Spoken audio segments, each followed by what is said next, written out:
Netflix presents a classic sci-fi horror audiobook. You're listening to The Shadow over Innsmouth by H.P. Lovecraft. Welcome to this audiobook of The Shadow over Innsmouth, one of H.P. Lovecraft's most chilling tales of cosmic horror and forbidden knowledge. First published in 1936, this novella has become a cornerstone of Lovecraft's mythos, blending elements of mystery, suspense, and the uncanny. Set in the decaying seaside town of Innsmouth, Massachusetts, the story follows a curious traveler drawn into the town's dark history and sinister secrets. Strange whispers speak of ancient gods, cursed bloodlines, and amphibian-like beings lurking beneath the waves.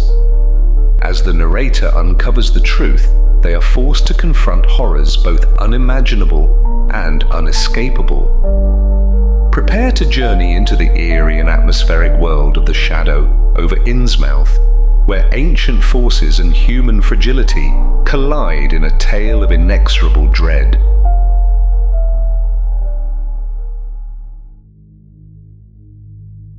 During the winter of 1927 to 28, federal government officials made a strange and secret investigation of certain conditions in the ancient Massachusetts seaport of Innsmouth. The public first learned of it in February, when a vast series of raids and arrests occurred, followed by the deliberate burning and dynamiting, under suitable precautions, of an enormous number of crumbling, worm-eaten, and supposedly empty houses along the abandoned waterfront. Uninquiring souls let this occurrence pass as one of the major clashes in a spasmodic war on liquor. Keener news followers, however, wondered at the prodigious number of arrests, the abnormally large force of men used in making them, and the secrecy surrounding the disposal of the prisoners. No trials or even definite charges were reported, nor were any of the captives seen thereafter in the regular jails of the nation. There were vague statements about disease in concentration camps, and later about dispersal in various naval and military prisons, but nothing positive ever developed. Complaints from many liberal organizations were met with long confidential discussions, and representatives were taken on trips to certain camps and prisons. As a result, these societies became surprisingly passive and reticent. Newspaper men were harder to manage, but seemed largely to cooperate with the government in the end. Only one paper, a tabloid always discounted because of its wild policy, mentioned the deep-diving submarine that discharged torpedoes downward in the marine abyss just beyond Devil Reef. That item, gathered by chance in a haunt of sailors, seemed indeed rather far-fetched, since the low Black Reef lies a full mile and a half out from Innsmouth Harbor. But at last I am going to defy the ban on speech about this thing. Results, I am certain, are so thorough that no public harm save a shock of repulsion could ever accrue from a hinting of what was found by those horrified raiders at Innsmouth. For my contact with this affair has been closer than that of any other layman, and I have carried away impressions which are yet to drive me to drastic measures. It was I who fled frantically out of Innsmouth in the early morning hours of July 16, 1927, and whose frightened appeals for government inquiry and action brought on the whole reported episode. I was willing enough to stay mute while the affair was fresh and uncertain. But now that it is an old story, with public interest and curiosity gone, I have an odd craving to whisper about those few frightful hours in that ill-rumored and evilly shadowed seaport of death and blasphemous abnormality. I never heard of Innsmouth till the day before I saw it for the first and, so far, last time. I was celebrating my coming of age by a tour of New England, sightseeing, antiquarian, and genealogical, and had planned to go directly from ancient Newburyport to Arkham, whence my mother's family was derived. I had no car, but was traveling by train, trolley, and motor coach, always seeking the cheapest possible route. In Newburyport, they told me that the steam train was the thing to take to Arkham, and it was only at the station ticket office, when I demurred at the high fare, that I learned about Innsmouth. The stout, shrewd-faced agent, whose speech showed him to be no local man, seemed sympathetic toward my efforts at economy, and made a suggestion that none of my other informants had offered.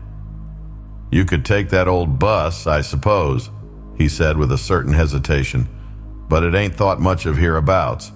It goes through Innsmouth. You may have heard about that, and so the people don't like it. Run by an Innsmouth fellow, Joe Sargent, but never gets any custom from here, or Arkham either, I guess. Leaves the square, front of Hammond's drugstore, at 10 a.m. and 7 p.m. unless they've changed lately. Looks like a terrible rattletrap. I've never been on it." That was the first I ever heard of shadowed Innsmouth. Any reference to a town not shown on common maps or listed in recent guidebooks would have interested me, and the agent's old manner of allusion roused something like real curiosity. So I asked the agent to tell me something about it. He was very deliberate and spoke with an air of feeling slightly superior to what he said. "Innsmouth? Well, it's a queer kind of town down at the mouth of the Manuxay. Used to be almost a city, quite a port before the War of 1812, but all gone to pieces in the last 100 years or so. No railroad now. B&M never went through, and the branch line from Rowley was given up years ago. More empty houses than there are people, I guess, and no business to speak of except fishing and lobstering. Everybody trades mostly either here or in Arkham or Ipswich. Once they had quite a few mills, but nothing's left now except one gold refinery running on the leanest kind of part-time. That refinery, though, used to be a big thing, and old man Marsh, who owns it, must be richer in Croesus. Queer old duck, though, and sticks mighty close in his home. He's supposed to have developed some skin disease or deformity late in life that makes him keep out of sight. Grandson of Captain Obed Marsh, who founded the business. His mother seems to have been some kind of foreigner, they say a South Sea Islander. So everybody raised Cain when he married an Ipswich girl 50 years ago. They always do that about Innsmouth people, and folks here and hereabouts always try to cover up any Innsmouth blood they have in them. But Marsh's children and grandchildren look just like anybody else so far as I can see. I've had them pointed out to me here, though, come to think of it, the elder children don't seem to be around lately. Never saw the old man. And why is everybody so down on Innsmouth? Well, young fellow, you mustn't take too much stock in what people around here say. They're hard to get started, but once they do get started, they never let up. They've been telling things about Innsmouth, whispering them mostly, for the last 100 years, I guess, and I gather they're more scared than anything else. Some of the stories would make you laugh, about old Captain Marsh driving bargains with the devil and bringing imps out of hell to live in Innsmouth, or about some kind of devil worship and awful sacrifices in some place near the wharves that people stumbled on around 1845 or thereabouts. But I come from Panton, Vermont, and that kind of story don't go down with me.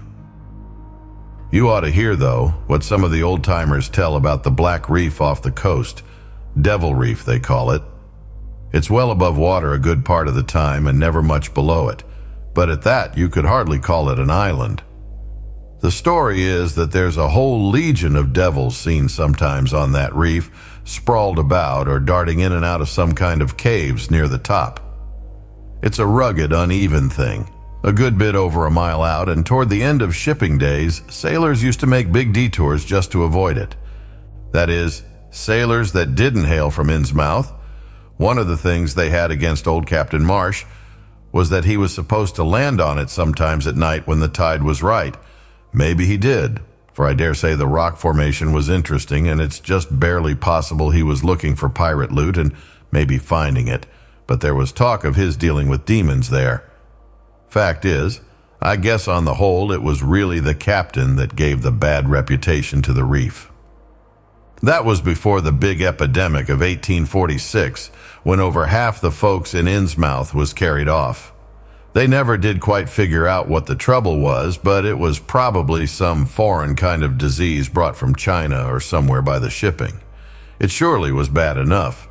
There was riots over it and all sorts of ghastly doings that I don't believe ever got outside of town, and it left the place in awful shape. Never came back. There can't be more than 300 or 400 people living there now. But the real thing behind the way folks feel is simply race prejudice. And I don't say I'm blaming those that hold it. I hate those Innsmouth folks myself, and I wouldn't care to go to their town. I suppose you know, though I can see you're a Westerner by your talk, what a lot our New England ships used to have to do with queer ports in Africa, Asia, the South Seas, and everywhere else, and what queer kinds of people they sometimes brought back with them. You've probably heard about the Salem man that came home with a Chinese wife, and maybe you know there's still a bunch of Fiji Islanders somewhere around Cape Cod.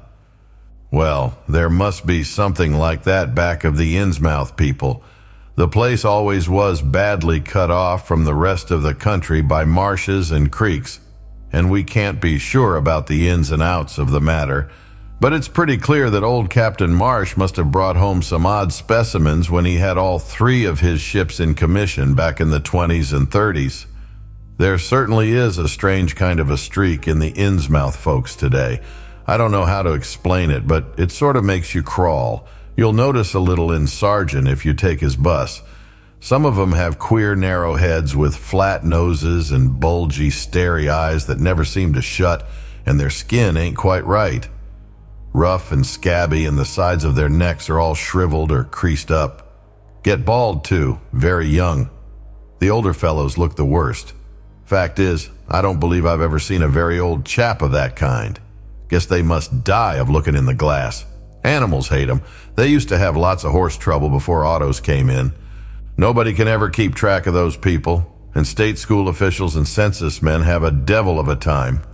You can bet that prying strangers ain't welcome around Innsmouth. I've heard personally of more than one business or government man that's disappeared there, and there's loose talk of one who went crazy and is out at Danvers now. They must have fixed up some awful scare for that fellow. That's why I wouldn't go at night if I was you. I've never been there and have no wish to go, but I guess a daytime trip couldn't hurt you, even though the people hereabouts will advise you not to make it. If you're just sightseeing and looking for old-time stuff, Innsmouth ought to be quite a place for you. And so I spent part of that evening at the Newburyport Public Library looking up data about Innsmouth. The Essex County histories on the library shelves had very little to say, except that the town was founded in 1643, noted for shipbuilding before the Revolution, a seat of great marine prosperity in the early 19th century, and later a minor factory center using the Monuxet as power. The epidemic and riots of 1846 were very sparsely treated, as if they formed a discredit to the country. References to decline were few, though the significance of the later record was unmistakable. After the Civil War, all industrial life was confined to the Marsh Refining Company, and the marketing of gold ingots formed the only remaining bit of major commerce, aside from the eternal fishing. Most interesting of all was a glancing reference to the strange jewelry vaguely associated with Innsmouth. It had evidently impressed the whole countryside more than a little, for mention was made of specimens in the Museum of Miskatonic University at Arkham, and in the display room of the Newburyport Historical Society. I resolved to see the local sample, said to be a large, queerly proportioned thing evidently meant for a tiara, if it could possibly be arranged. The librarian gave me a note of introduction to the curator of the society, a Miss Anna Tilton, who lived nearby, and after a brief explanation, that ancient gentlewoman was kind enough to pilot me into the closed building, since the hour was not outrageously late. The collection was a notable one indeed, but in my present mood I had eyes for nothing but the bizarre object which glistened in a corner cupboard under the electric lights. It took no excessive sensitiveness to beauty to make me literally gasp at the strange, unearthly splendor of the alien, opulent fantasy that rested there on a purple velvet cushion. The longer I looked, the more the thing fascinated me, and in this fascination there was a curiously disturbing element hardly to be classified or accounted for. I decided that it was the queer, otherworldly quality of the art which made me uneasy. It was as if the workmanship were that of another planet. The patterns all hinted of remote secrets and unimaginable abysses in time and space, and the monotonously aquatic nature of the reliefs became almost sinister. Among these reliefs were fabulous monsters of abhorrent grotesqueness and malignity, wholly primal and awesomely ancestral. At times I fancied that every contour of these blasphemous fish frogs was overflowing with the ultimate quintessence of unknown and inhuman evil. In odd contrast to the tiara's aspect was its brief and prosy history as related by Miss Tilton. It had been pawned for a ridiculous sum at a shop in State Street in 1873 by a drunken Innsmouth man shortly afterward killed in a brawl. Miss Tilton was inclined to believe that it formed a part of some exotic pirate horde discovered by old Captain Obed Marsh. This view was surely not weakened by the insistent offers of purchase at a high price, which the Marshes began to make as soon as they knew of its presence, and which they repeated to this day despite the Society's unvarying determination not to sell. As the good lady showed me out of the building, she assured me that the rumors of devil worship were partly justified by a peculiar secret cult which had gained force there and engulfed all the Orthodox churches. It was called, she said, the Esoteric Order of Dagon, and was undoubtedly a debased, quasi-pagan thing imported from the East a century before, at a time when Innsmouth fisheries seemed to be going barren. Its persistence among a simple people was quite natural in view of the sudden and permanent return of abundantly fine fishing, and it soon came to be the greatest influence on the town. All this, to the pious Miss Tilton, formed an excellent reason for shunning the ancient town of decay and desolation. But to me, it was merely a fresh incentive, and I could scarcely sleep in my small room at the Y as the night wore away. Shortly before 10 the next morning, I stood with my one small valise in front of Hammond's drugstore in Old Market Square, waiting for the Innsmouth bus. In a few moments, a small motor coach of extreme decrepitude and dirty gray color rattled down State Street, made a turn, and drew up at the curb beside me. I felt immediately that it was the right one, a guess which the half-illegible sign on the windshield, Arkham Innsmouth Nuba Port, soon verified. There were only 3 passengers, dark, unkempt men of sullen visage and somewhat youthful cast, and when the vehicle stopped, they clumsily shambled out and began walking up State Street in a silent, almost furtive fashion. The driver also alighted. This, I reflected, must be the Joe Sargent mentioned by the ticket agent, and even before I had noticed any details, there spread over me a wave of spontaneous aversion which could be neither checked nor explained. He was a thin, stoop-shouldered man, not much under 6 feet tall, dressed in shabby blue civilian clothes and wearing a frayed gray golf cap. His age was perhaps 35, but the odd, deep creases in the sides of his neck made him seem older when one did not study his dull, expressionless face. He had a narrow head, bulging, watery blue eyes that seemed never to wink, a flat nose, a receding forehead and chin, and singularly undeveloped ears. As he walked toward the bus, I observed his peculiarly shambling gait and saw that his feet were inordinately immense. The more I studied them, the more I wondered how he could buy any shoes to fit them. A certain greasiness about the fellow increased my dislike. He was evidently given to working or lounging around the fish docks, and carried with him much of their characteristic smell. Just what foreign blood was in him I could not even guess. I was sorry when I saw that there would be no other passengers on the bus. Somehow I did not like the idea of riding alone with this driver. But as the leaving time obviously approached, I conquered my qualms and followed the man aboard, extending him a $1 bill and murmuring the single word, "Innsmouth." At length, the decrepit vehicle started with a jerk and rattled noisily past the old brick buildings of State Street amidst a cloud of vapor from the exhaust. The day was warm and sunny, but the landscape of sand, sedge-grass, and stunted shrubbery became more and more desolate as we proceeded. Out the window I could see the blue water and the sandy line of Plum Island, and we presently drew very near the beach as our narrow road veered off from the main highway to Rowley and Ipswich. At last we lost sight of Plum Island and saw the vast expanse of the open Atlantic on our left. Our narrow course began to climb steeply, and I felt a singular sense of disquiet in looking at the lonely crest ahead where the rutted roadway met the sky. It was as if the bus were about to keep on its ascent, leaving the sane earth altogether, and merging with the unknown arcana of upper air and cryptical sky. The smell of the sea took on ominous implications, and the silent driver's bent, rigid back and narrow head became more and more hateful. As I looked at him, I saw that the back of his head was almost as hairless as his face, having only a few straggling yellow strands upon a gray, scabrous surface.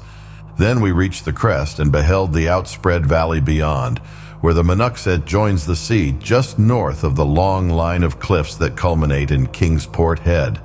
All my attention was captured by the nearer panorama just below me. I realized, come face to face with rumor-shadowed Innsmouth. It was a town of wide extent and dense construction, yet one with a portentous dearth of visible life. The vast huddle of sagging gambrel roofs and peaked gables conveyed with offensive clearness the idea of wormy decay, and as we approached along the now descending road, I could see that many roofs had wholly caved in. Stretching inland, I saw the rusted, grass-grown line of the abandoned railway with leaning telegraph poles now devoid of wires. Here and there, the ruins of wharves jutted out from the shore to end in indeterminate rottenness, those farthest south seeming the most decayed. And far out at sea, despite a high tide, I glimpsed a long black line scarcely rising above the water, yet carrying a suggestion of odd, latent malignancy. This, I knew, must be Devil Reef. As I looked, a subtle, curious sense of beckoning seemed superadded to the grim repulsion. And oddly enough, I found this overtone more disturbing than the primary impression. As the bus reached a lower level, I began to catch the steady note of a waterfall through the unnatural stillness. The leaning, unpainted houses grew thicker, lined both sides of the road, and displayed more urban tendencies than did those we were leaving behind. The panorama ahead had contracted to a street scene, and in spots I could see where a cobblestone pavement and stretches of brick sidewalk had formerly existed. All the houses were apparently deserted, and there were occasional gaps where tumble-down chimneys and cellar walls told of buildings that had collapsed. Pervading everything was the most nauseous, fishy odor imaginable, and I was not to reach my destination without one other very strong impression of poignantly disagreeable quality. The bus had come to a sort of open concourse or radial point with churches on two sides and the bedraggled remains of a circular green in the center, and I was looking at a large pillared hall on the right-hand junction ahead. The structure's once white paint was now gray and peeling, and the black and gold sign on the pediment was so faded that I could only with difficulty make out the words Esoteric Order of Dagon. The door of the church basement was open, revealing a rectangle of blackness inside, and as I looked, a certain object crossed or seemed to cross that dark rectangle, burning into my brain a momentary conception of nightmare, which was all the more maddening because analysis could not show a single nightmarish quality in it.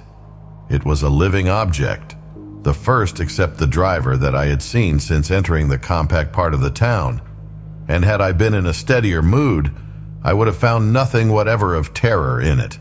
Clearly, as I realized a moment later, it was the pastor, clad in some peculiar vestments, doubtless introduced since the Order of Dagon had modified the ritual of the local churches.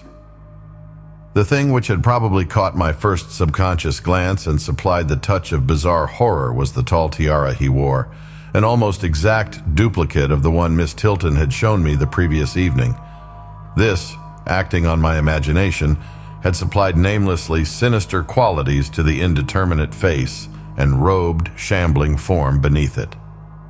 A very thin sprinkling of repellent-looking youngish people now became visible on the sidewalks, lone individuals, and silent knots of 2 or 3. The lower floors of the crumbling houses sometimes harbored small shops with dingy signs, and I noticed a parked truck or two as we rattled along. The sound of waterfalls became more and more distinct, and presently I saw a fairly deep river gorge ahead, spanned by a wide, iron-railed highway bridge, beyond which a large square opened out. Then we rolled into the large semicircular square across the river and drew up on the right-hand side in front of a tall, cupola-crowned building with remnants of yellow paint and with a half-effaced sign proclaiming it to be the Gilman House. I was glad to get out of that bus, and at once proceeded to check my valise in the shabby hotel lobby. There was only one person in sight, an elderly man without what I had come to call the Innsmouth look, and I decided not to ask him any of the questions which bothered me, remembering that odd things had been noticed in this hotel. Instead, I strolled out on the square, from which the bus had already gone, and studied the scene minutely and appraisingly.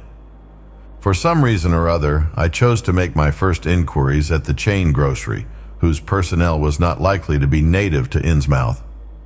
I found a solitary boy of about 17 in charge, and was pleased to note the brightness and affability which promised cheerful information. He seemed exceptionally eager to talk, and I soon gathered that he did not like the place, its fishy smell, or its furtive people. His family did not like him to work in Innsmouth, but the chain had transferred him there, and he did not wish to give up his job. There was, he said, no public library or chamber of commerce in Innsmouth, but I could probably find my way about. The street I had come down was Federal. West of that were the fine old residence streets, Broad, Washington, Lafayette, and Adams, and east of it were the shoreward slums. Certain spots were almost forbidden territory, as he had learned at considerable cost. One must not, for example, linger much around the Marsh refinery, or around any of the still-used churches, or around the pillared order of Dagon Hall at New Church Green. Those churches were very odd, all violently disavowed by their respective denominations elsewhere, and apparently using the queerest kind of ceremonials and clerical vestments. As for the Innsmouth people, the youth hardly knew what to make of them. Their appearance, especially those staring, unwinking eyes which one never saw shut, was certainly shocking enough, and their voices were disgusting. It was awful to hear them chanting in their churches at night, and especially during their main festivals or revivals, which fell twice a year on April 30th and October 31st. They were very fond of the water and swam a great deal in both river and harbor. Swimming races out to Devil Reef were very common, and everyone in sight seemed well able to share in this arduous sport. It would be of no use, my informant said, to ask the natives anything about the place. The only one who would talk was a very aged but normal-looking man who lived at the poorhouse on the north rim of the town and spent his time walking about or lounging around the fire station. This hoary character, Zadok Allen, was 96 years old and somewhat touched in the head, besides being the town drunkard. He was a strange, furtive creature who constantly looked over his shoulder as if afraid of something, and when sober could not be persuaded to talk at all with strangers. He was, however, unable to resist any offer of his favorite poison, and once, drunk, would furnish the most astonishing fragments of whispered reminiscence. After all, though, little useful data could be gained from him, since his stories were all insane, incomplete hints of impossible marvels and horrors which could have no source save in his own distorted fancy. Nobody ever believed him, but the natives did not like him to drink and talk with any strangers, and it was not always safe to be seen questioning him. It was probably from him that some of the wildest popular whispers and delusions were derived. The Marshes, together with the other three gently bred families of the town, the Waits, the Gilmans, and the Elliots, were all very retiring. They lived in immense houses along Washington Street, and several were reputed to harbor in concealment certain kinsfolk whose personal aspect forbade public view and whose deaths had been reported and recorded. Warning me that most of the street signs were down, the youth drew for my benefit a rough but ample and painstaking sketch map of the town's salient features. After a moment's study, I felt sure that it would be of great help, and pocketed it with profuse thanks. Thus began my systematic, though half-bewildered tour of Innsmouth's narrow, shadow-blighted ways. Crossing the bridge and turning toward the roar of the lower falls, I passed close to the Marsh refinery, which seemed oddly free from the noise of industry. This building stood on the steep river bluff near a bridge and an open confluence of streets, which I took to be the earliest civic center, displaced after the revolution by the present town square. Recrossing the gorge on the Main Street Bridge, I struck a region of utter desertion which somehow made me shudder. Collapsing huddles of gambrel roofs formed a jagged and fantastic skyline, above which rose the ghoulish, decapitated steeple of an ancient church. Fish Street was as deserted as Main, though it differed in having many brick and stone warehouses still in excellent shape. Water Street was almost its duplicate, save that there were great seaward gaps where wharves had been. Not a living thing did I see, except for the scattered fishermen on the distant breakwater, and not a sound did I hear save the lapping of the harbor tides and the roar of the falls in the Menuxet. I kept north along Main to Martin, then turning inland, crossing Federal Street safely north of the Green, and entering the decayed patrician neighborhood of northern Broad Washington, Lafayette, and Adams Streets. Following Washington Street toward the river, I now faced a zone of former industry and commerce, noting the ruins of a factory ahead and seeing others, with the traces of an old railway station and covered railway bridge beyond up the gorge on my right. The uncertain bridge now before me was posted with a warning sign, but I took the risk and crossed again to the south bank, where traces of life reappeared. Furtive, shambling creatures stared cryptically in my direction, and more normal faces eyed me coldly and curiously.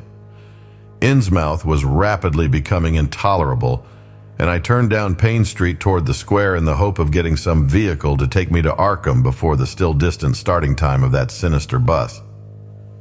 It was then that I saw the tumble-down fire station on my left and noticed the red-faced, bushy-bearded, watery-eyed old man in nondescript rags who sat on a bench in front of it, talking with a pair of unkempt but not abnormal-looking firemen. This, of course, must be Zadok Allen, the half-crazed, licorice nonagenarian whose tales of old Innsmouth and its shadow were so hideous and incredible. I had been assured that the old man could do nothing but hint at wild, disjointed, and incredible legends, and I had been warned that the natives made it unsafe to be seen talking with him. Yet the thought of this aged witness to the town's decay, with memories going back to the early days of ships and factories, was a lure that no amount of reason could make me resist. Curiosity flared up beyond sense and caution, and in my youthful egotism, I fancied I might be able to sift a nucleus of real history from the confused, extravagant outpouring I would probably extract with the aid of whiskey. A quart bottle of such was easily, though not cheaply, obtained in the rear of a dingy variety store just off the square in Elliott Street. Re-entering the square, I saw that luck was with me, for, shuffling out of Payne Street around the corner of the Gilman house, I glimpsed nothing less than the tall, lean, tattered form of old Zadok Allen himself. In accordance with my plan, I attracted his attention by brandishing my newly purchased bottle, and soon realized that he had begun to shuffle wistfully after me as I turned into Waite Street on my way to the most deserted region I could think of. Before I reached Main Street, I could hear a faint and wheezy, "Hey, mister!" behind me, and I presently allowed the old man to catch up and take copious pulls from the quart bottle. I began putting out feelers as we walked along to Water Street and turned southward amidst the omnipresent desolation and crazily tilted ruins, but found that the aged tongue did not loosen as quickly as I had expected. At length I saw a grass-grown opening toward the sea between crumbling brick walls, with the weedy length of an earth and masonry wharf projecting beyond. Piles of moss-covered stones near the water promised tolerable seats, and the scene was sheltered from all possible view by a ruined warehouse on the north. About 4 hours remained for conversation if I were to catch the 8 o'clock coach for Arkham, and I began to dole out more liquor to the ancient tippler, meanwhile eating my own frugal lunch. In my donations, I was careful not to overshoot the mark, for I did not wish Zadok's vinous garrulousness to pass into a stupor. After an hour, his furtive taciturnity showed signs of disappearing, and something or other had caused his wandering gaze to light on the low, distant line of Devil Reef, then showing plainly and almost fascinatingly above the waves. He bent toward me, took hold of my coat lapel, and hissed out some hints that could not be mistaken. "Thar's war it all begun, that cursed place of all wickedness where the deep water starts. Gate of hell, sheer drop down to a bottom no sounding line can tech. Old Captain Obed done it, him that found out more'n was good for him in the South Sea Islands. Never was nobody like Captain Obed, old limb of Satan, heh. I can mind him a-tellin' about furrin parts and calling all the folks stupid for going to Christian meeting and bearing their burdens meek and lowly. Says they'd orter get better gods like some of the folks in the Ingies. Gods as you'd bring 'em good fishing in return for their sacrifices, and you'd really answer folks' prayers. Matt Elliott, his fust mate, talked a lot too, only he was again folks doing any heathen things. Told about an island east of Otherhite where they was a lot of stone ruins older'n anybody knew anything about.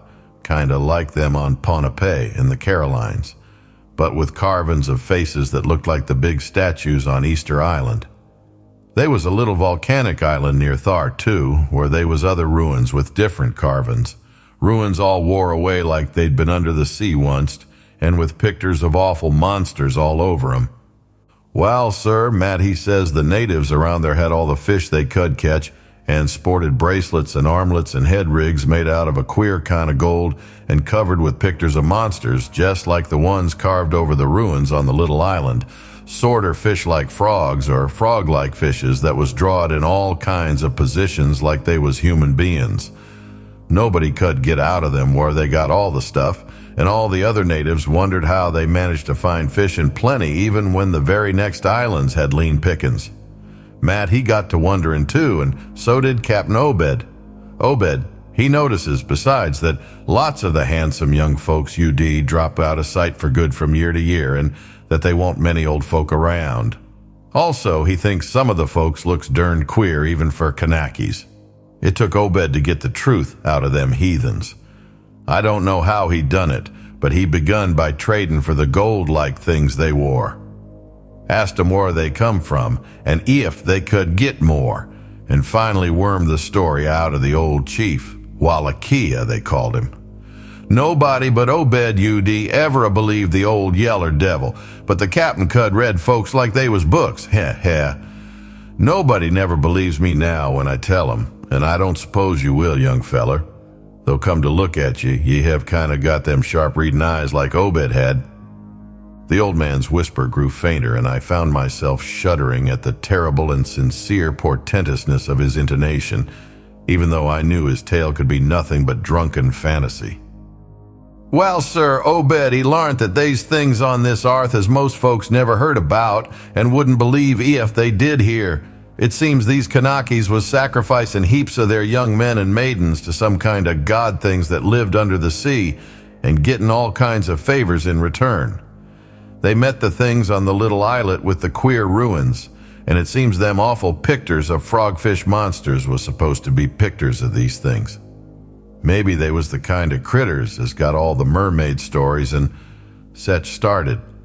They had all kinds of cities on the sea bottom, and this island was heaved up from thar. Seems they was some of the things alive in the stone buildings when the island come up sudden to the surface. That's how the Kanakis got wind they was down there, made sign talk as soon as they got over being skeert, and pieced up a bargain afore long. Them things liked human sacrifices. Had 'em ages afore, but lost track of the upper world arter a time. What they done to the victims it ain't for me to say, and I guess Obed won't none too sharp about asking. But it was all right with the heathens because they'd been having a hard time and was desperate about everything. They give a sartain number of young folks to the sea things twict every year, May Eve and Halloween, regular as could be. Also, give some of the carved knickknacks they made. What the things agreed to give in return was a plenty of fish. They druv 'em in from all over the sea, and a few gold-like things now and then. When it come to mattin' with them toad-looking fishes, The Kanaki's kinda balked, but finally they learnt something has put a new face on the matter. Seems that human folks has got a kind of relation to such water beasts, that everything alive come out of the water once, and only needs a little change to go back again. Them things told the Kanakis that if they mixed bloods there'd be children as you'd look human at first, but later turn more and more like the things, till finally they'd take to the water and jine the main lot of things down there. And this is the important part, young feller. Them as turned into fish things and went into the water wouldn't never die. Them things never died except they was kilt violent. Well, sir, it seems by the time Obed knowed them islanders, they was all full of fish blood from them deep water things. When they got old and begun to show it, they was kept hid until they felt like taking to the water and quitting the place. Some was more tech than others, and some never did change quite enough to take to the water, but mostly they turned out just the way them things said. Them as was born more like the things changed Arlie, but them as was nearly human sometimes stayed on the island till they was past 70, though they'd usually go down under for trial trips afore that. Folks as had took to the water generally come back a good deal to visit, so's a man UD often be a-talking to his own 5 times great-grandfather who'd left the dry land a couple of 100 years or so afore. Everybody got out of the idea of dying, except in canoe wars with the other islanders, or as sacrifices to the sea gods down below, or from snakebite or plague or sharp galloping ailments or something afore they could take to the water, but simply looked forward to a kind of change that wasn't a bit horrible arter a while. They thought what they'd got was well with all they'd had to give up, and I guess Obed kinda come to think the same himself when he chewed over old Wallachia story a bit. Wallachia, though, was one of the few as hadn't got none of the fish blood, being of a royal line that intermarried with royal lines on other islands. Wallachia give him a funny kind of thingamajig made out of lead or something, that he said UD bring up the fish things from any place in the water where they might be a nest of 'em. The idea was to drop it down with the right kind of prayers and such. Wallachia allowed as was the things was scattered all over the world, so's anybody that looked about could find a nest and bring 'em up if they was wanted. Matt, he didn't like this business at all and wanted Obed should keep away from the island, but the captain was sharp for gain and found he could get them gold-like things so cheap it'd pay him to make a specialty of 'em. Things went on that way for years, and Obed got enough of that gold-like stuff to make him start the refinery in Waite's old rundown fullin' mill. Wall come about 38, when I was 7-year-old. Obed, he found the island people all wiped out between voyages. Seems the other islanders had got wind of what was going on and had took matters into their own hands. Suppose they must have had, arter all, them old magic signs, as the sea thing says, was the only things they was afeared of. No tellin' what any of them Kanakis will chance to get a hold of when the sea bottom throws up some island with ruins older than the deluge. Pious cusses these was. They didn't leave nothing standing on either the main island or the little volcanic islet, except what parts of the ruins was too big to knock down. That naturally hit Obed pretty hard, seeing as his normal trade was doing very poor. It hit the whole of Innsmouth, too, because in seafaring days what profited the master of a ship generally profited the crew proportionate. Most of the folks around the town took the hard times kind of sheep-like and resigned, but they was in bad shape because the fishing was petering out, and the mills wa'n't doing none too well. Then's the time Obed he begun a-cursin' at the folks for being dull sheep and praying to a Christian heaven as didn't help 'em none. He told 'em he'd know to folks as prayed to gods that give something ye really need, and says if a good bunch of men you'd stand by him, he could maybe get a hold of sartin powers as you'd bring plenty of fish and quite a bit of gold. Here the old man faltered, mumbled, and lapsed into a moody and apprehensive silence, glancing nervously over his shoulder and then turning back to stare fascinatedly at the distant black reef.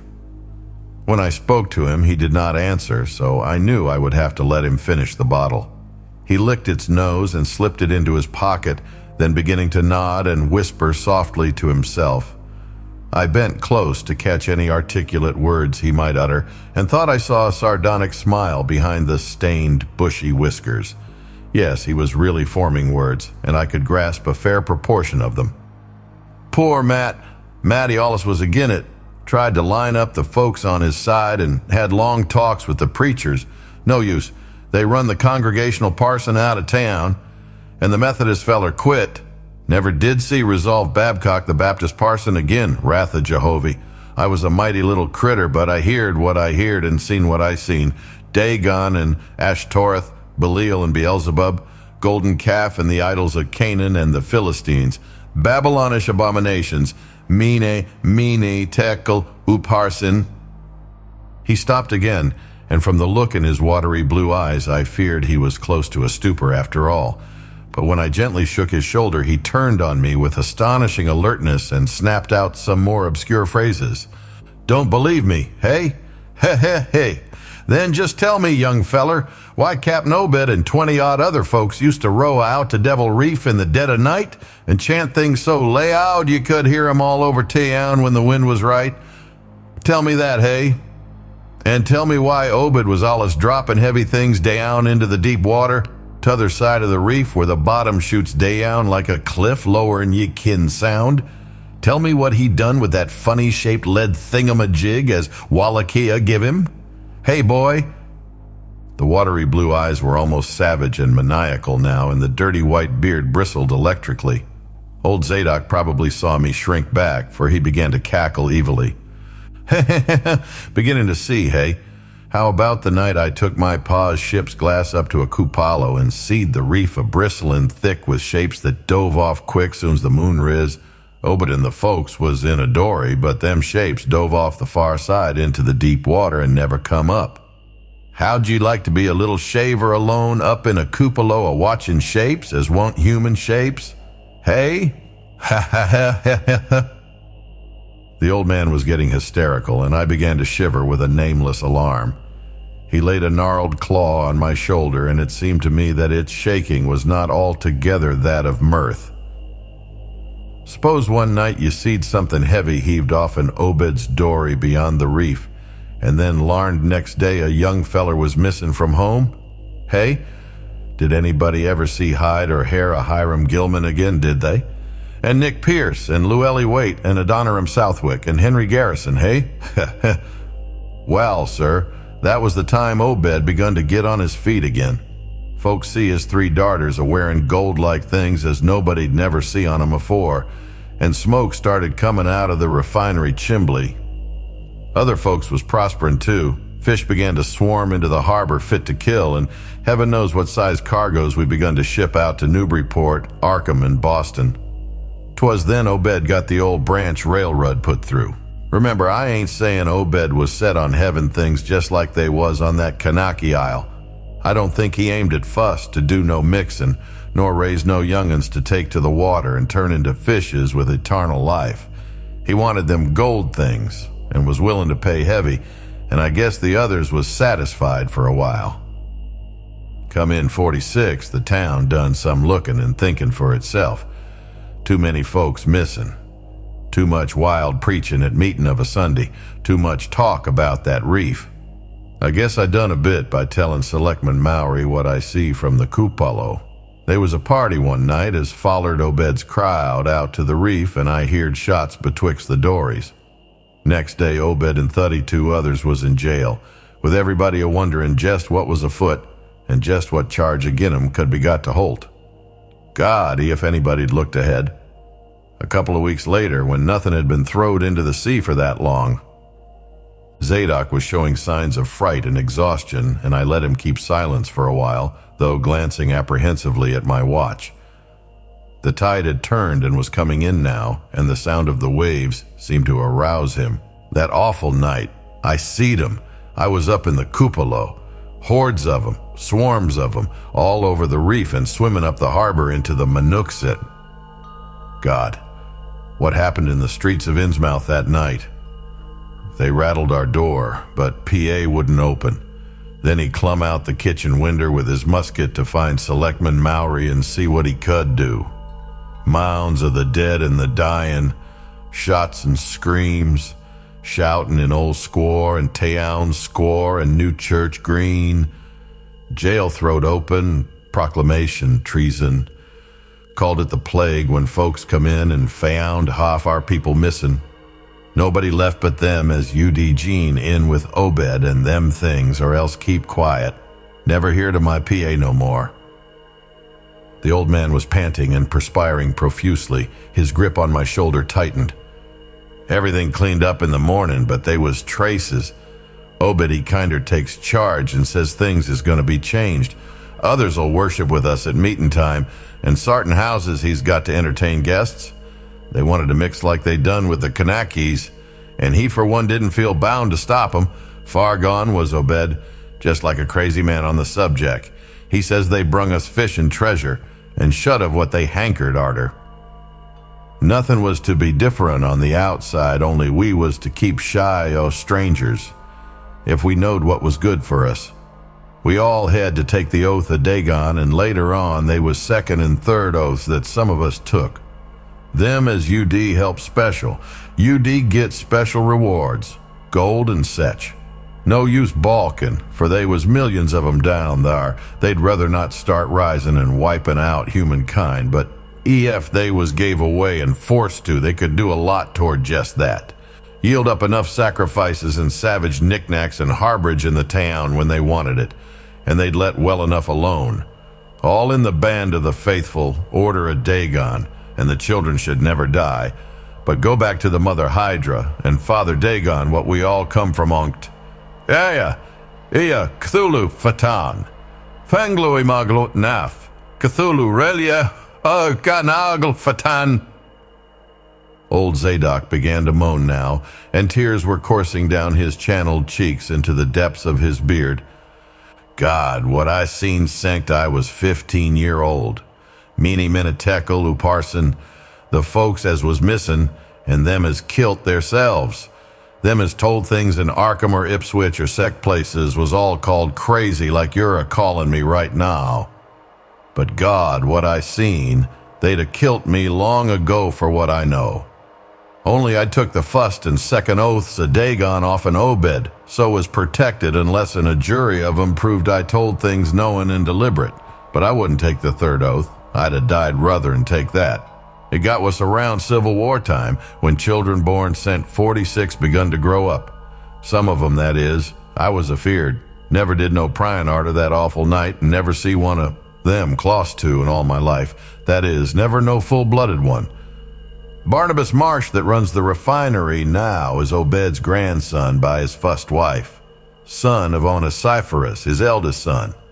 But his mother was another of them as won't never seed outdoors. Right now, Barnabas is about changed. Can't shed his eyes no more and is all out of shape. They say he still wears clothes, but he'll take to the water soon.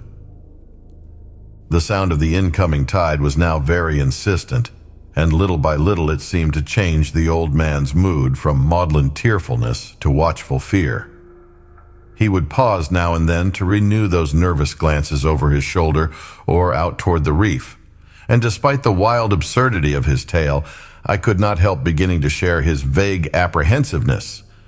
Zadok now grew shriller and seemed to be trying to whip up his courage with louder speech. "Hey, you! Why don't you say something? How'd you like to be living in a town like this with everything a-rotting and a-dying and boarded-up monsters crawling and bleating and barking and hopping around black cellars and attics every way you turn? Hey, well, sir, let me tell you that ain't the wust." Zadok was really screaming now, and the mad frenzy of his voice disturbed me more than I care to own. "Curse ye, don't set there a-staring at me with them eyes. I tell Obed Marsh he's in hell, and he's got to stay there. Heh, heh! In hell, I says. Can't get me. I hain't done nothing nor told nobody nothing." "Oh, you young feller. Well, even if I hain't told nobody nothing yet, I'm a-going to now. You just set still and listen to me, boy. This is what I ain't never told nobody.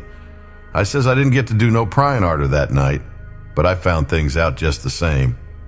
You want to know what the real horror is, hey? Well, it's this.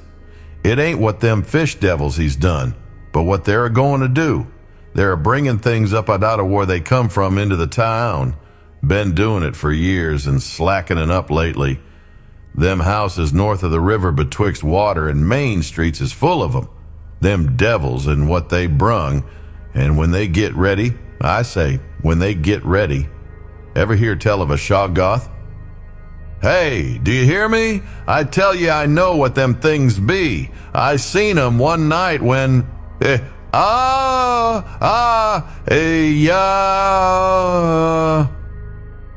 The hideous suddenness and inhuman frightfulness of the old man's shriek almost made me faint.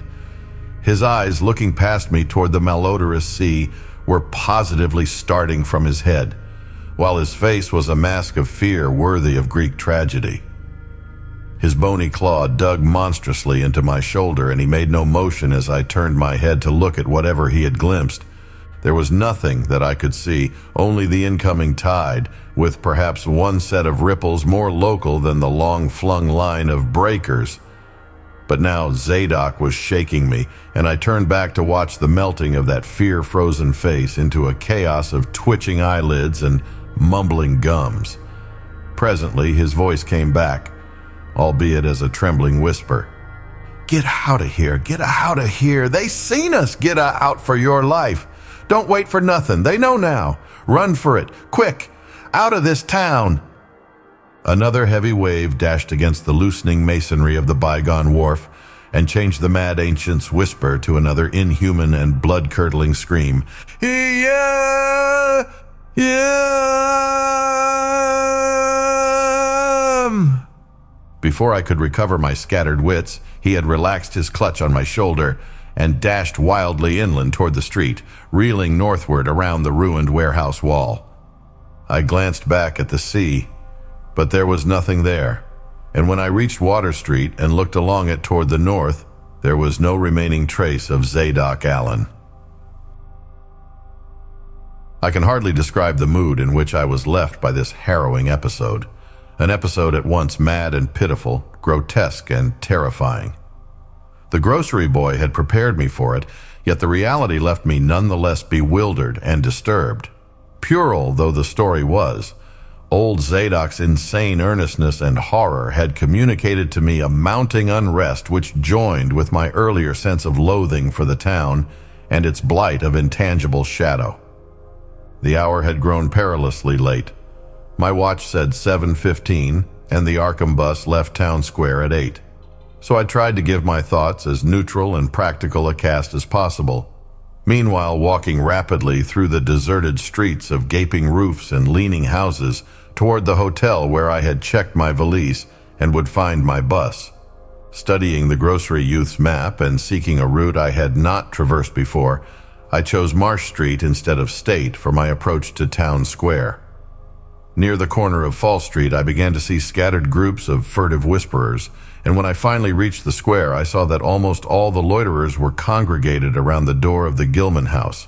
It seemed as if many bulging, watery, unwinking eyes looked oddly at me as I claimed my valise in the lobby, and I hoped that none of these unpleasant creatures would be my fellow passengers on the coach.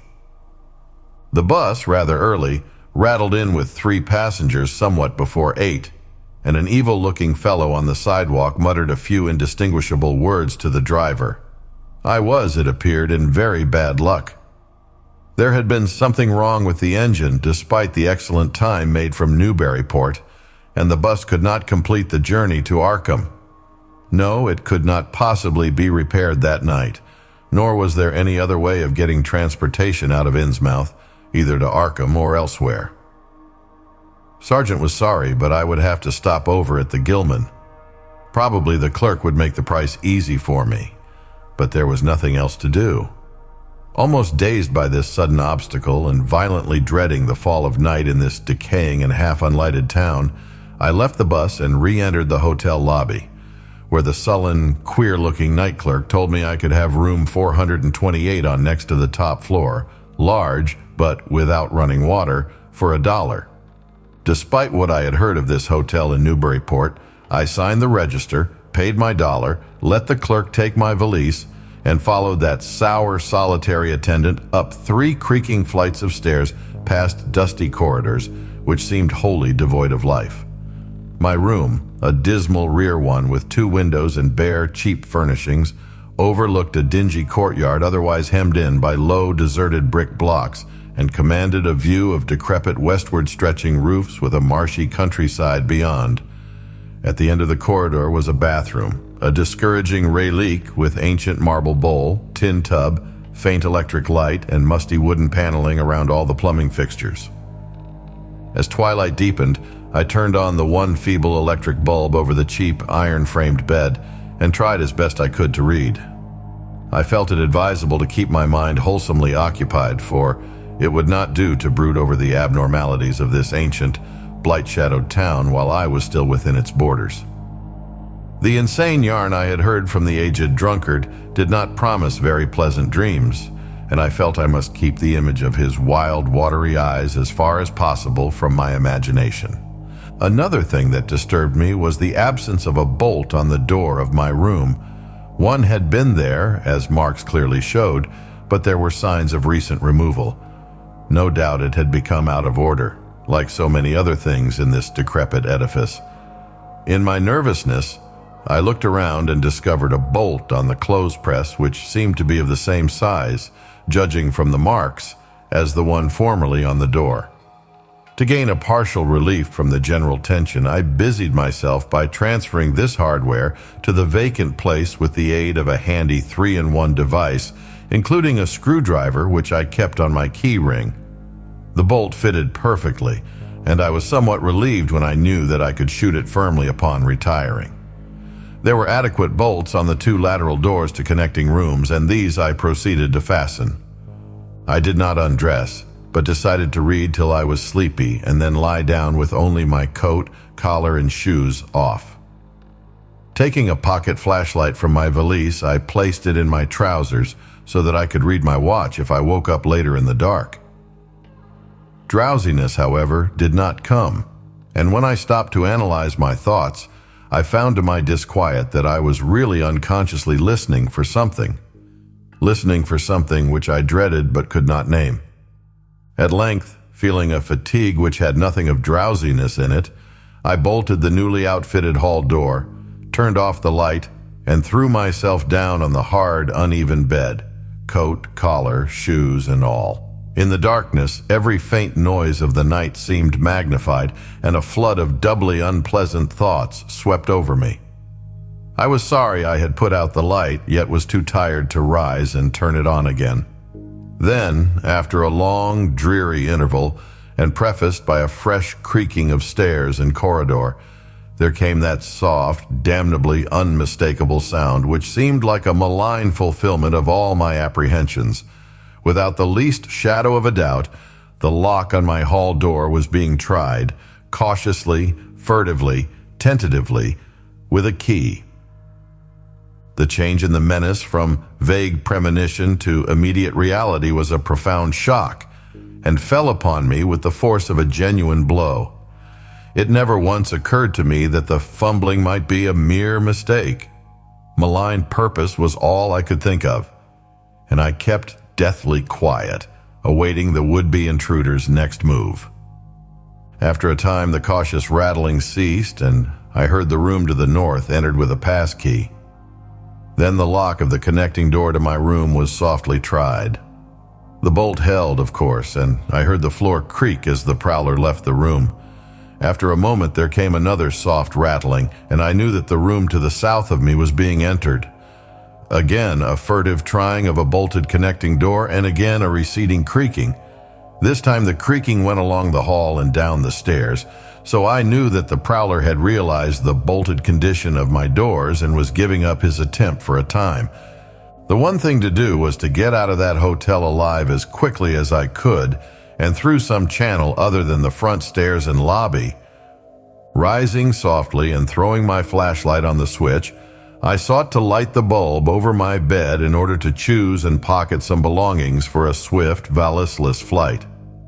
Nothing, however, happened, and I saw that the power had been cut off.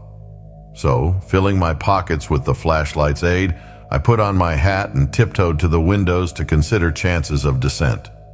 Despite the state's safety regulations, there was no fire escape on this side of the hotel, and I saw that my windows commanded only a sheer 3-story drop to the cobbled courtyard. On the right and left, however, some ancient brick business blocks abutted on the hotel, their slant roofs coming up to a reasonable jumping distance from my 4th-story level.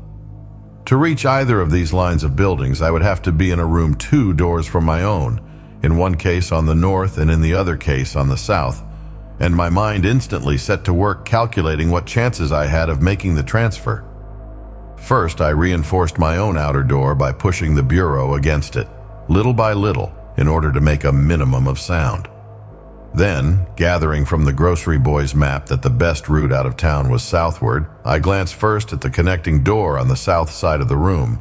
It was designed to open in my direction, hence I saw, after drawing the bolt and finding other fastenings in place, it was not a favorable one for forcing. Accordingly, abandoning it as a route, I cautiously moved the bedstead against it to hamper any attack which might be made on it later from the next room. The door on the north was hung to open away from me, and this, though a test proved it to be locked or bolted from the other side, I knew must be my route. If I could gain the roofs of the buildings in Payne Street and descend successfully to the ground level, I might perhaps dart through the courtyard in the adjacent or opposite buildings to Washington or Bates, or else emerge in Payne and edge around southward into Washington. In any case, I would aim to strike Washington somehow and get quickly out of the town square region. My preference would be to avoid Payne, since the fire station there might be open all night. I was irresolutely speculating on when I had better attack the northward door, and on how I could least audibly manage it, when I noticed that the vague noises underfoot had given place to a fresh and heavier creaking of the stairs. A wavering flicker of light showed through my transom, and the boards of the corridor began to groan with a ponderous load. Muffled sounds of possible vocal origin approached, and at length a firm knock came at my outer door. For a moment I simply held my breath and waited. Eternities seemed to elapse, and the nauseous, fishy odor of my environment seemed to mount suddenly and spectacularly. Then the knocking was repeated, continuously and with growing insistence. I knew that the time for action had come, and forthwith drew the bolt of the northward connecting door, bracing myself for the task of battering it open. The knocking waxed louder, and I hoped that its volume would cover the sound of my efforts. At last, beginning my attempt, I lunged again and again at the thin paneling with my left shoulder, heedless of shock or pain. Finally, the connecting door gave, but with such a crash that I knew those outside must have heard. Instantly, the outside knocking became a violent battering, while keys sounded ominously in the hall doors of the rooms on both sides of me. Rushing through the newly opened connection, I succeeded in bolting the northerly hall door before the lock could be turned.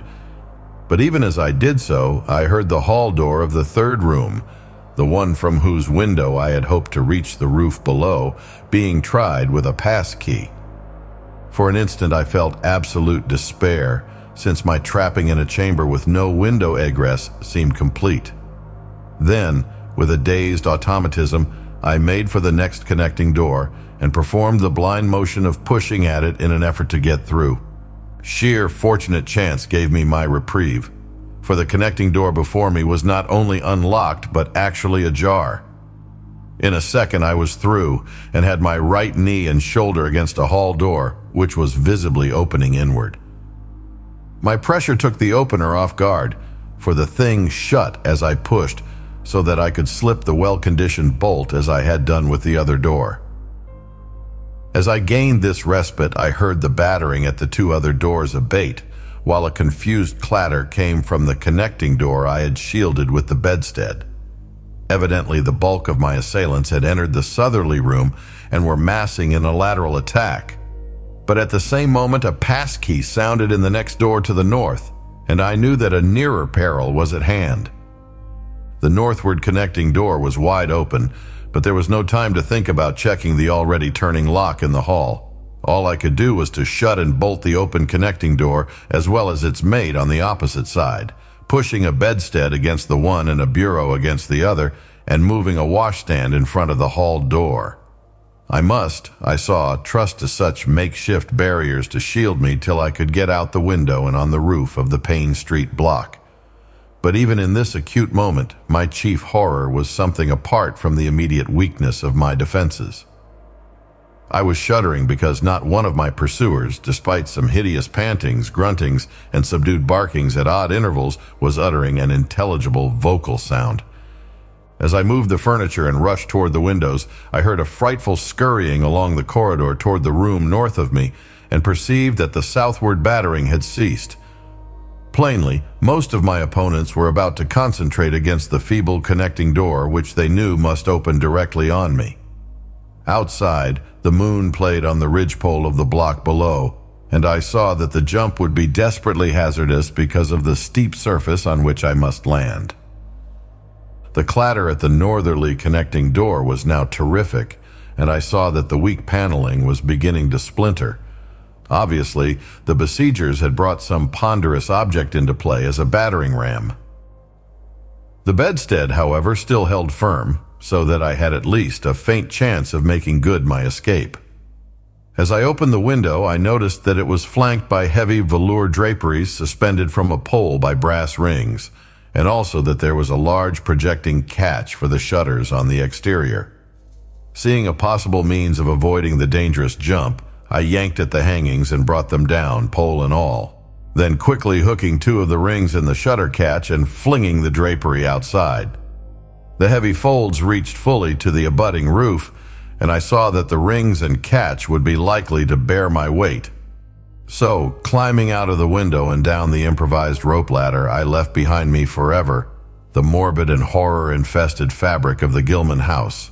I landed safely on the loose slates of the steep roof and succeeded in gaining the gaping black skylight without a slip. The place inside was ghoulish looking, but I was past minding such impressions and made at once for the staircase revealed by my flashlight, after a hasty glance at my watch, which showed the hour to be 2 a.m. The steps creaked but seemed tolerably sound, and I raced down past a barn-like second story to the ground floor. The desolation was complete, and only echoes answered my footfalls. The hallway inside was black, and when I reached the opposite end, I saw that the street door was wedged immovably shut.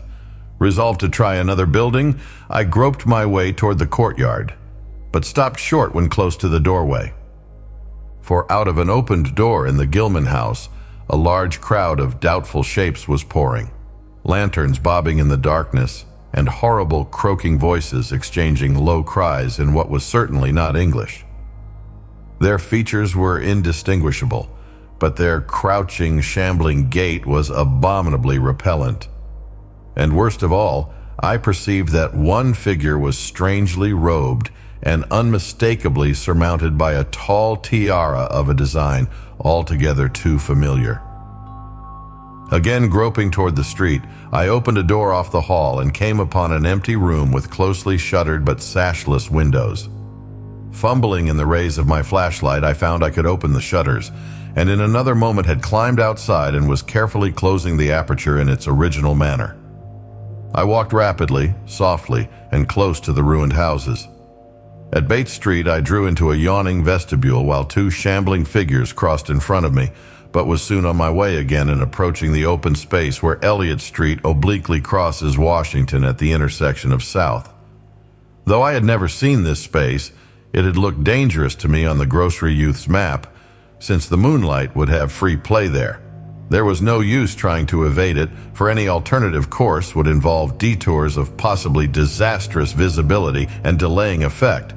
The only thing to do was to cross it boldly and openly, imitating the typical shamble of the Innsmouth folk as best I could, and trusting that no one, or at least no pursuer of mine, would be there.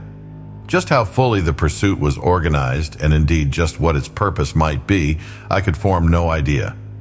There seemed to be unusual activity in the town, but I judged that the news of my escape from the Gilman had not yet spread.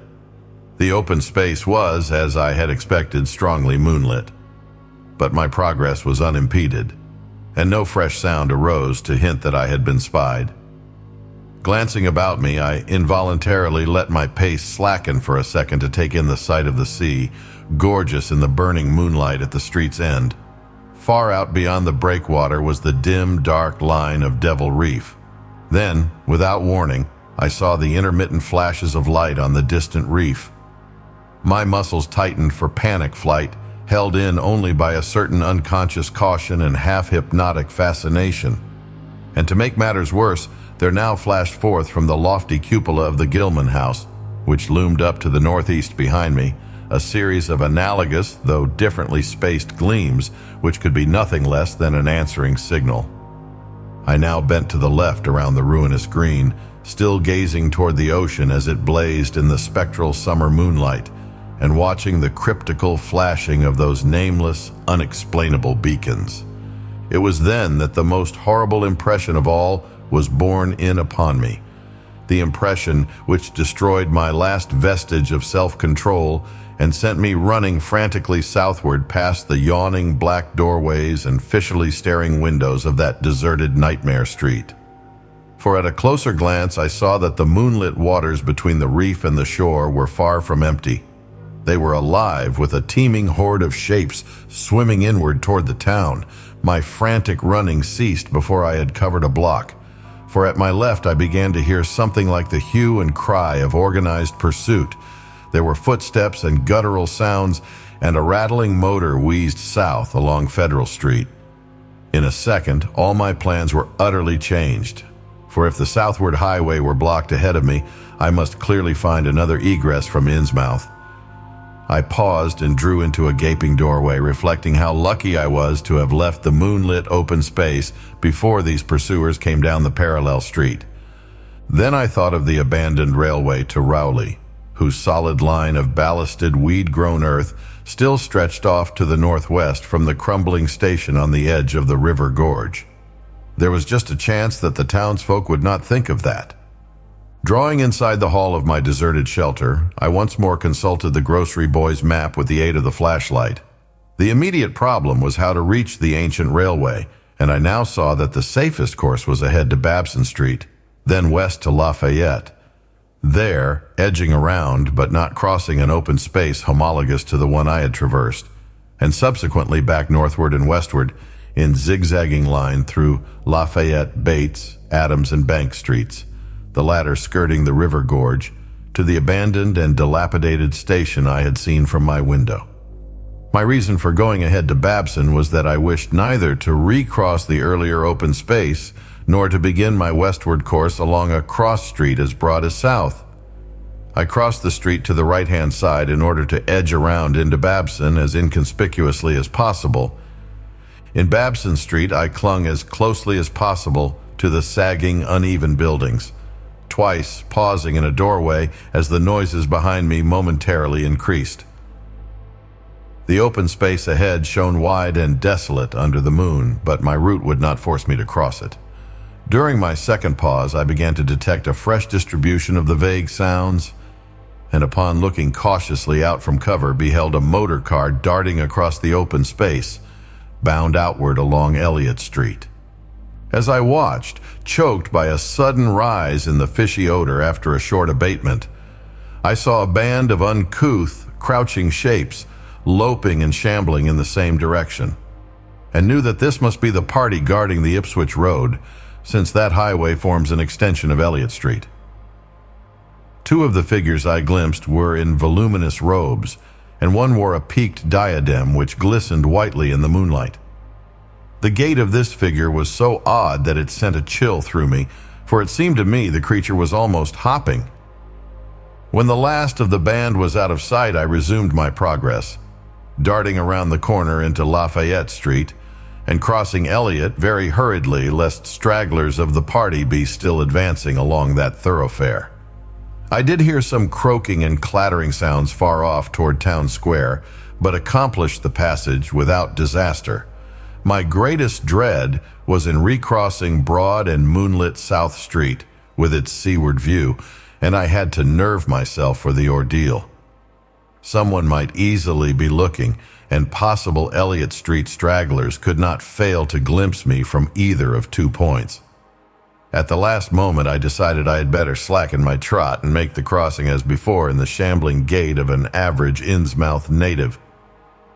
I had not quite crossed the street when I heard a muttering band advancing along Washington from the north.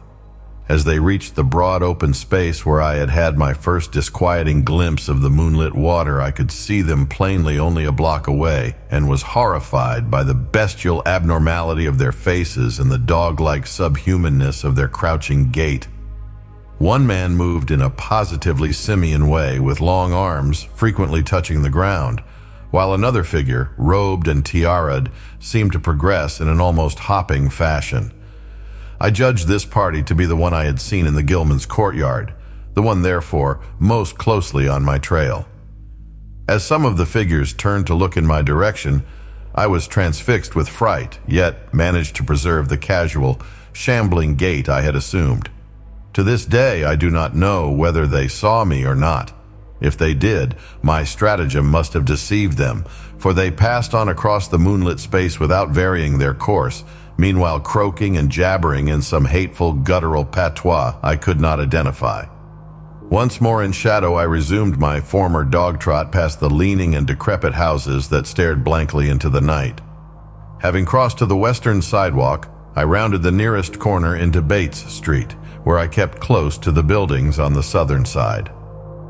At last, I saw the ancient arcaded station, or what was left of it, and made directly for the tracks that started from its farther end.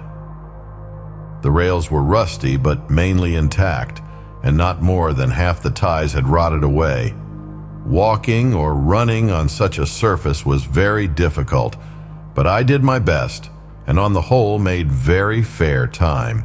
For some distance the line kept on along the gorge's brink, but at length I reached the long covered bridge where it crossed the chasm at a dizzy height.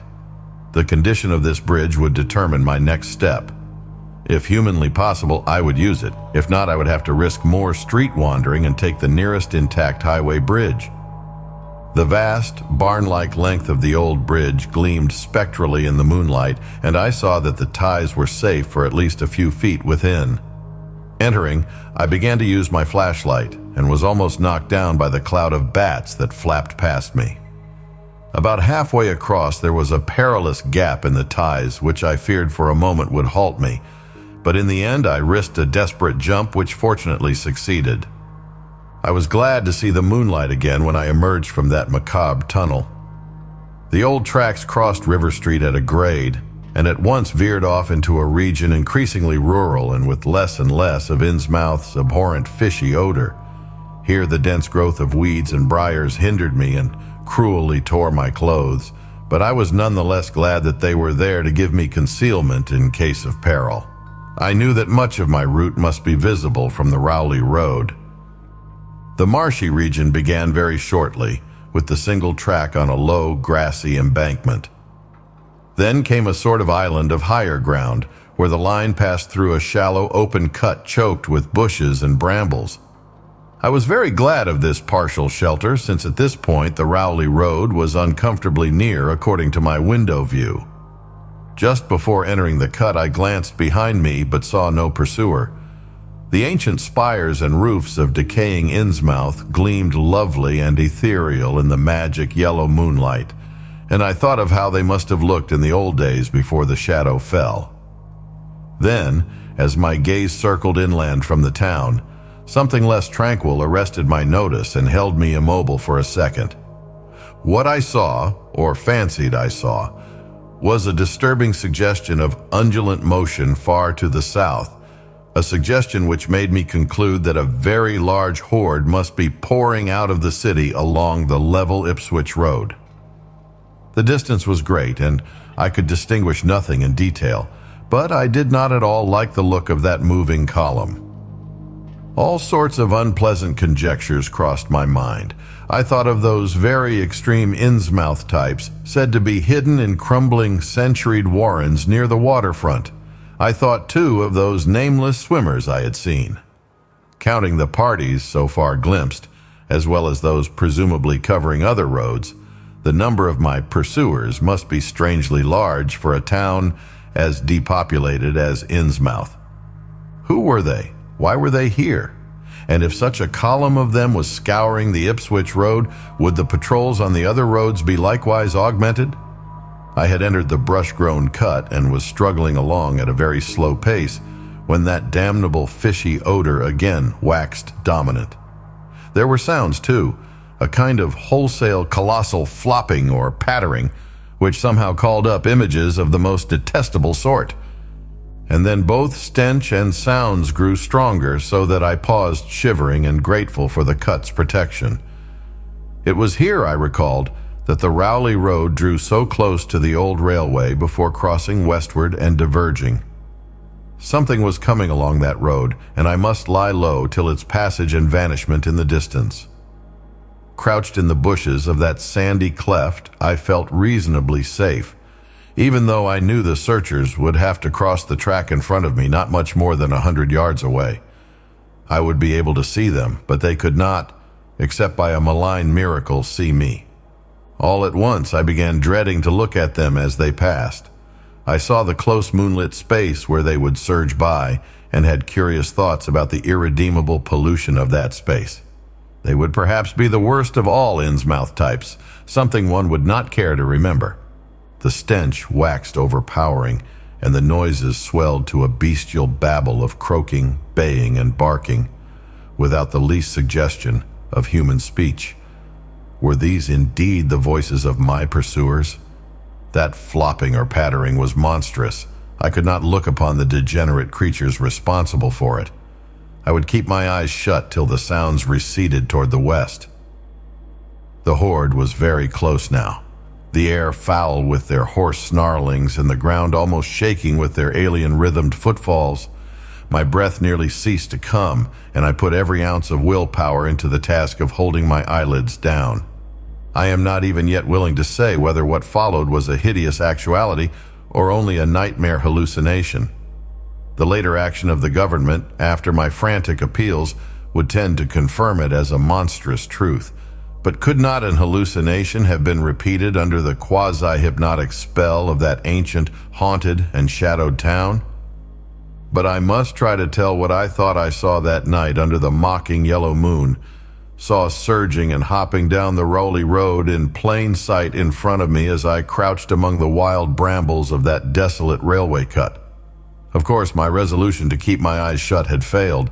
It was foredoomed to failure, for who could crouch blindly while a legion of croaking, baying entities of unknown source flopped noisomely past, scarcely more than 100 yards away? For I knew that a long section of them must be plainly in sight where the sides of the cut flattened out and the road crossed the track. And I could no longer keep myself from sampling whatever horror that leering yellow moon might have to show. It was the end, for whatever remains to me of life on the surface of this earth, of every vestige of mental peace and confidence in the integrity of nature and of the human mind. Can it be possible that this planet has actually spawned such things? That human eyes have truly seen as objective flesh what man has hitherto known only in febrile fantasy and tenuous legend? And yet I saw them in a limitless stream, flopping, hopping, croaking, bleating, surging inhumanly through the spectral moonlight in a grotesque, malignant saraband of fantastic nightmare. And some of them had tall tiaras of that nameless, whitish gold metal. And some were strangely robed, and one, who led the way, was clad in a ghoulishly humped black coat and striped trousers, and had a man's felt hat perched on the shapeless thing that answered for a head. I think their predominant color was a grayish green, though they had white bellies. They were mostly shiny and slippery, but the ridges of their backs were scaly. Their forms vaguely suggested the anthropoid, while their heads were the heads of fish, with prodigious bulging eyes that never closed. At the sides of their necks were palpitating gills, and their long paws were webbed. They hopped irregularly, sometimes on 2 legs and sometimes on 4. I was somehow glad that they had no more than 4 limbs. Their croaking, baying voices, clearly used for articulate speech, held all the dark shades of expression which their staring faces lacked. But for all of their monstrousness, they were not unfamiliar to me. I knew too well what they must be, for was not the memory of that evil tiara at Newburyport still fresh? They were the blasphemous fish frogs of the nameless design, living and horrible, and as I saw them, I knew also of what that humped tiara'd priest in the black church basement had so fearsomely reminded me. Their number was past guessing. It seemed to me that there were limitless swarms of them, and certainly my momentary glimpse could have shown only the least fraction. In another instant, everything was blotted out by a merciful fit of fainting, the first I had ever had. It was a gentle daylight rain that awaked me from my stupor in the brush-grown railway cut, and when I staggered out to the roadway ahead, I saw no trace of any prints in the fresh mud. Innsmouth's ruined roofs and toppling steeples loomed up grayly toward the southeast, but not a living creature did I spy in all the desolate salt marshes around. My watch was still going and told me that the hour was past noon. The reality of what I had been through was highly uncertain in my mind, but I felt that something hideous lay in the background. I must get away from evil-shadowed Innsmouth, and accordingly I began to test my cramped, wearied powers of locomotion. Despite weakness, hunger, horror, and bewilderment, I found myself after a time able to walk, so started slowly along the muddy road to Rowley. Before evening I was in the village, getting a meal and providing myself with presentable clothes. I caught the night train to Arkham, and the next day talked long and earnestly with government officials there, a process I later repeated in Boston. With the main result of these colloquies, the public is now familiar, and I wish for normality's sake there were nothing more to tell. Perhaps it is madness that is overtaking me, yet perhaps a greater horror or a greater marvel is reaching out. I dared not look for that piece of strange jewelry said to be in the Miskatonic University Museum.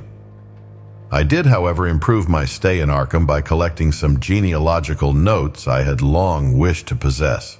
Very rough and hasty data, it is true, but capable of good use later on when I might have time to collate and codify them. The curator of the Historical Society there, Mr. E. Lapham Peabody, was very courteous about assisting me and expressed unusual interest when I told him I was a grandson of Eliza Orne of Arkham, who was born in 1867 and had married James Williamson of Ohio at the age of 17. It seemed that a maternal uncle of mine had been there many years before on a quest much like my own, and that my grandmother's family was a topic of some local curiosity. There had, Mr. Peabody said, been considerable discussion about the marriage of her father, Benjamin Orne, just after the Civil War, since the ancestry of the bride was peculiarly puzzling. That bride was understood to have been an orphaned Marsh of New Hampshire, a cousin of the Essex County Marshes, but her education had been in France and she knew very little of her family. A guardian had deposited funds in a Boston bank to maintain her and her French governess, but that guardian's name was unfamiliar to Arkham people, and in time he dropped out of sight, so that the governess assumed his role by court appointment. The Frenchwoman, now long dead, was very taciturn, and there were those who said she could have told more than she did. But the most baffling thing was the inability of anyone to place the recorded parents of the young woman, Enoch and Lydia Meserve Marsh, among the known families of New Hampshire. Possibly, many suggested, she was the natural daughter of some Marsh of prominence. She certainly had the true Marsh eyes. Most of the puzzling was done after her early death, which took place at the birth of my grandmother, her only child. Having formed some disagreeable impressions connected with the name of Marsh, I did not welcome the news that it belonged on my own ancestral tree. Nor was I pleased by Mr. Peabody's suggestion that I had the true Marsh eyes myself. However, I was grateful for data which I knew would prove valuable, and took copious notes and lists of book references regarding the well-documented Orne family. I went directly home to Toledo from Boston and later spent a month at Maumee, recuperating from my ordeal. In September, I entered Oberlin for my final year, and from then till the next June was busy with studies and other wholesome activities, reminded of the bygone terror only by occasional official visits from government men in connection with the campaign which my pleas and evidence had started. Around the middle of July, just a year after the Innsmouth experience, I spent a week with my late mother's family in Cleveland, checking some of my new genealogical data with the various notes, traditions, and bits of heirloom material in existence there, and seeing what kind of a connected chart I could construct. I did not exactly relish this task, for the atmosphere of the Williamson home had always depressed me. There was a strain of morbidity there, and my mother had never encouraged my visiting her parents as a child, although she always welcomed her father when he came to Toledo. My Arkham-born grandmother had seemed strange and almost terrifying to me, and I do not think I grieved when she disappeared. I was 8 years old then, and it was said that she had wandered off in grief after the suicide of my Uncle Douglas, her eldest son. He had shot himself after a trip to New England, the same trip, no doubt, which had caused him to be recalled at the Arkham Historical Society. This uncle had resembled her, and I had never liked him either. Something about the staring, unwinking expression of both of them had given me a vague, unaccountable uneasiness. My mother and Uncle Walter had not looked like that. They were like their father, though poor little cousin Lawrence, Walter's son, had been an almost perfect duplicate of his grandmother before his condition took him to the permanent seclusion of a sanitarium at Canton. I had not seen him in 4 years, but my uncle once implied that his state, both mental and physical, was very bad. This worry had probably been a major cause of his mother's death 2 years before. My grandfather and his widowered son, Walter, now comprised the Cleveland household, but the memory of older times hung thickly over it. I still disliked the place and tried to get my researches done as quickly as possible. Williamson records and traditions were supplied in abundance by my grandfather, though for Orne material I had to depend on my Uncle Walter, who put at my disposal the contents of all his files, including notes, letters, cuttings, heirlooms, photographs, and miniatures. It was in going over the letters and pictures on the Orne side that I began to acquire a kind of terror of my own ancestry. As I have said, my grandmother and Uncle Douglas had always disturbed me. Now, years after their passing, I gazed at their pictured faces with a measurably heightened feeling of repulsion and alienation. I could not at first understand the change, but gradually a horrible sort of comparison began to obtrude itself on my unconscious mind, despite the steady refusal of my consciousness to admit even the least suspicion of it. It was clear that the typical expression of these faces now suggested something it had not suggested before, something which would bring stark panic if too openly thought of. But the worst shock came when my uncle showed me the Orne jewelry in a downtown safe deposit vault. Some of the items were delicate and inspiring enough, but there was one box of strange old pieces descended from my mysterious great-grandmother, which my uncle was almost reluctant to produce. They were, he said, a very grotesque and almost repulsive design. As my uncle began slowly and grudgingly to unwrap the things, he urged me not to be shocked by the strangeness and frequent hideousness of the designs. There were 2 armlets, a tiara, and a kind of pectoral, the latter having in high relief certain figures of almost unbearable extravagance. He seemed to expect some demonstration when the first piece, the tiara, became visible, but I doubt if he expected quite what actually happened. I did not expect it either, for I thought I was thoroughly forewarned regarding what the jewelry would turn out to be. What I did was to faint silently away, just as I had done in that briar-choked railway cut a year before. From that day on, my life has been a nightmare of brooding and apprehension, nor do I know how much is hideous truth and how much madness. My great-grandmother had been a Marsh of unknown source whose husband lived in Arkham. And did not old Zadok say that the daughter of Obed Marsh by a monstrous mother was married to an Arkham man through a trick? What was it the ancient toper had muttered about the likeness of my eyes to Captain Obed's? In Arkham, too, the curator had told me I had the true Marsh eyes. Was Obed Marsh my own great-great-grandfather? Who, or what, then, was my great-great-grandmother? But perhaps this was all madness. Those whitish gold ornaments might easily have been bought from some Innsmouth sailor by the father of my great-grandmother, whoever he was. And that look in the staring-eyed faces of my grandmother and self-slain uncle might be sheer fancy, bolstered up by the Innsmouth shadow which had so darkly colored my imagination. But why had my uncle killed himself after an ancestral quest in New England? For more than 2 years, I fought off these reflections with partial success. My father secured me a place in an insurance office, and I buried myself in routine as deeply as possible. In the winter of 1930-31, however, the dreams began. They were very sparse and insidious at first, but increased in frequency and vividness as the weeks went by. Great watery spaces opened out before me, and I seemed to wander through titanic sunken porticos and labyrinths of weedy cyclopean walls and grotesque fishes as my companions. Then the other shapes began to appear, filling me with nameless horror the moment I awoke. But during the dreams they did not horrify me at all.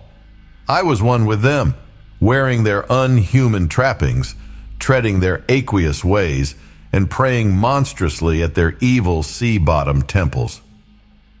There was much more than I could remember, but even what I did remember each morning would be enough to stamp me as a madman or a genius if ever I dared write it down. Some frightful influence, I felt, was seeking gradually to drag me out of the sane world of wholesome life into unnameable abysses of blackness and alienage, and the process told heavily on me. My health and appearance grew steadily worse, till finally I was forced to give up my position and adopt the static, secluded life of an invalid. Some odd nervous affliction had me in its grip, and I found myself at times almost unable to shut my eyes. It was then that I began to study the mirror with mounting alarm. The slow ravages of disease are not pleasant to watch, but in my case there was something subtler and more puzzling in the background. My father seemed to notice it too, for he began looking at me curiously and almost affrightedly. What was taking place in me? Could it be that I was coming to resemble my grandmother and Uncle Douglas? One night, I had a frightful dream in which I met my grandmother under the sea.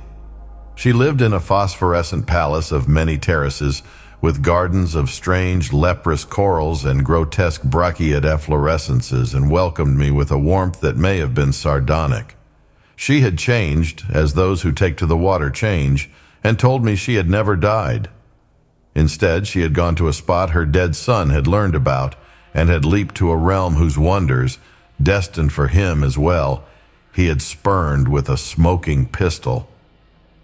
This was to be my realm too. I could not escape it. I would never die, but would live with those who had lived since before man ever walked the earth. One night, in a frightful dream, I met two ancient ones under the sea, in a phosphorescent, many-terraced palace, surrounded by gardens of strange, leprous corals. I met also that which had been her grandmother.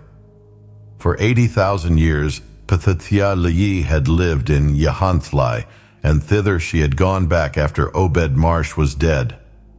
Yahanthli was not destroyed when the Upper Earth men shot death into the sea. It was hurt, but not destroyed. The Deep Ones could never be destroyed, even though the Paleogean magic of the Forgotten Old Ones might sometimes check them. For the present, they would rest, but someday, if they remembered, they would rise again for the tribute great Cthulhu craved. It would be a city greater than Innsmouth next time. They had planned to spread, and had brought up that which would help them, but now they must wait once more. For bringing the Upper Earth men's death, I must do a penance, but that would not be heavy. This was the dream in which I saw a Shoggoth for the first time, and the sight set me awake in a frenzy of screaming. That morning the mirror definitely told me I had acquired the Innsmouth look. So far, I have not shot myself as my Uncle Douglas did. I bought an automatic and almost took the step, but certain dreams deterred me. The tense extremes of horror are lessening, and I feel queerly drawn toward the unknown sea deeps instead of fearing them. I hear and do strange things in sleep and awake with a kind of exaltation instead of terror. I do not believe I need to wait for the full change as most have waited. If I did, my father would probably shut me up in a sanitarium as my poor little cousin is shut up. Stupendous and unheard of splendors await me below, and I shall seek them soon. Ya Aurelia, Cthulhu Ftan. Yeah. No, I shall not shoot myself. I cannot be made to shoot myself. I shall plan my cousin's escape from that Canton madhouse, and together we shall go to marvel-shadowed Innsmouth. We shall swim out to that brooding reef in the sea and dive down through black abysses to Cyclopean and many-columned Johannthli, and in that lair of the deep ones we shall dwell amidst wonder and glory forever. The end.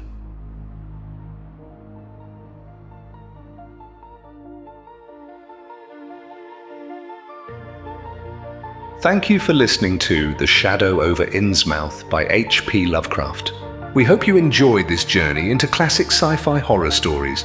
If you'd like to explore more timeless stories, be sure to visit our channel, where you'll find a wide selection of audiobooks ranging from science fiction to adventure, non-fiction, documentary, and more. If you enjoyed this audiobook, don't forget to like the video, subscribe to the channel, and leave a comment letting us know which stories you'd like to hear next. Your engagement helps us continue to bring classic literature to life for listeners like you. Visit our channel page to discover more great audiobooks that may pique your interest. Thank you again for listening, and we look forward to having you with us on our next adventure.